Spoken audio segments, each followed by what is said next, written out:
જય હિન્દ જય ભારત મિત્રો, સ્વાગત છે તમારું નવા વિડીયોની અંદર. આ વિડીયો છે એની અંદર આપણે ચર્ચા કરશું કે ગુજરાતની અંદર દરેક બાળકનો એક પાસપોર્ટ છે એ સરકાર દ્વારા બનાવવામાં આવશે અને આ જે પાસપોર્ટ છે એનું નામ હેલ્થ પાસપોર્ટ રાખવામાં આવ્યું છે. હવે આ હેલ્થ પાસપોર્ટ છે એ કેવી રીતે કામ કરશે, આની અંદર બાળકોને કેવી રીતે લાભ મળશે અને આના માટે બાળકોએ શું કરવાનું છે એની આપણે આ વિડીયોની અંદર સંપૂર્ણ ચર્ચા કરવાના છીએ. એ પહેલાં જો તમે ચેનલની અંદર નવા છો તો ચેનલને સબસ્ક્રાઇબ જરૂરથી કરી દેજો.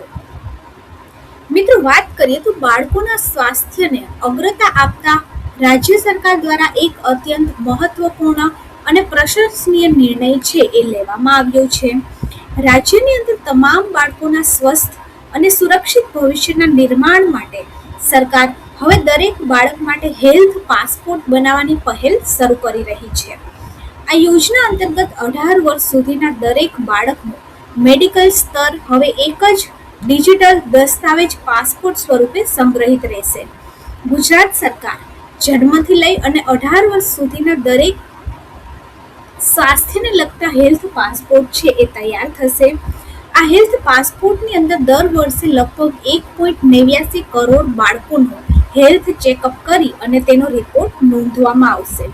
સ્ક્રીનિંગ અને ડિજિટલ પ્લેટફોર્મ પર ડેટા એન્ટ્રી બાદ બાળકોને આ હેલ્થ પાસપોર્ટ સ્થળ ઉપર જ આપવામાં આવશે અને આ હેલ્થ પાસપોર્ટના આધારે પાસપોર્ટ ધારકના આરોગ્યની તમામ વિગત એક જ ક્લિકના આધારે ડોક્ટર જાણી શકશે.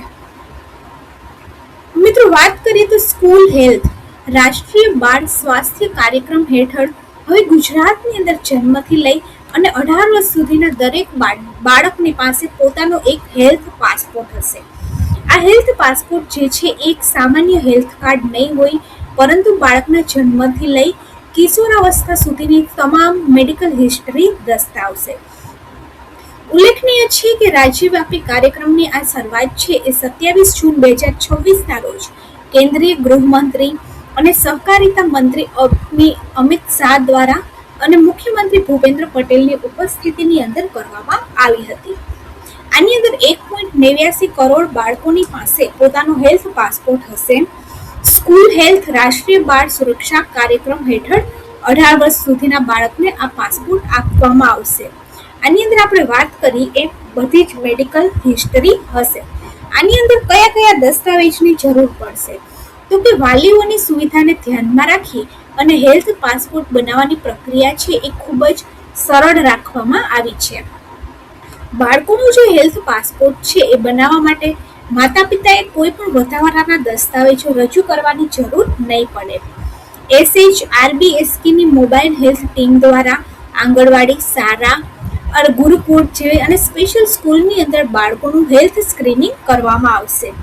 સ્ક્રીનિંગ અને ડિજિટલ પ્લેટફોર્મ પર ડેટા એન્ટ્રી બાદ બાળકોને હેલ્થ પાસપોર્ટ સ્થળ ઉપર જ આપવામાં આવશે. એટલું જ નહીં, પરંતુ તેને સરળતાથી આપણે રિન્યૂ પણ કરી શકશું. 5 વર્ષ સુધીના બાળકો અથવા શાળાએ જતા બાળકોના હેલ્થ પાસપોર્ટને પ્રાથમિક આરોગ્ય કેન્દ્રના મેડિકલ ઓફિસર દ્વારા દર વર્ષે રિન્યૂ કરવામાં આવશે, જ્યારે વિદ્યાર્થીના જે કાર્ડ છે એ શાળાના પ્રિન્સિપલ દ્વારા રિન્યૂ કરવામાં આવશે.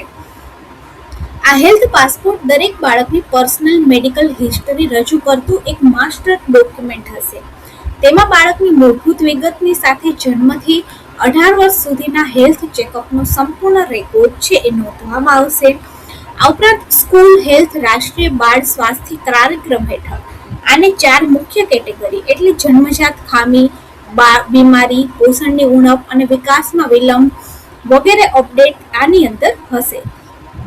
આ પહેલ છે એની સૌથી મુખ્ય વિશેષતા એ છે કે તેનું ડિજિટલ ઇન્ટિગ્રેશન છે અને હેલ્થ પાસપોર્ટની ફિઝિકલ કોપી માતા પિતાની પાસે જ રહેશે, પરંતુ તેને SHRBSK ડિજિટલ પોર્ટલની સાથે સંપૂર્ણ રીતે સંકલિત કરવામાં આવશે, જેનાથી ડેટા મેનેજમેન્ટ સરળ અને સુવ્યવસ્થિત રહે.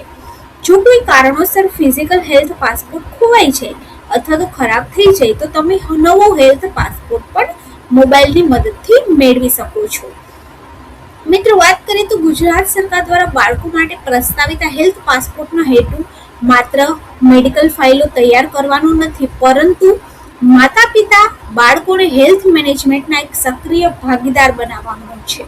આનાથી બાળકો, માતા પિતા અને હેલ્થ કેર સિસ્ટમ વચ્ચે ખૂબ જ મજબૂત જોડાણ છે એ બનશે.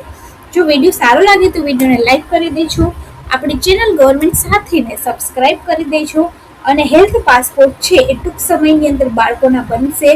કેવી રીતે બનાવવાનો એના માટે પણ આપણે આગળથી વિડીયો મૂકીશું. આવી જ અવનવી માહિતી જાણવા માટે ચેનલની સાથે જોડાયેલા રહો અને ચેનલને વધારેમાં વધારે લોકો સુધી શેર કરી દેજો.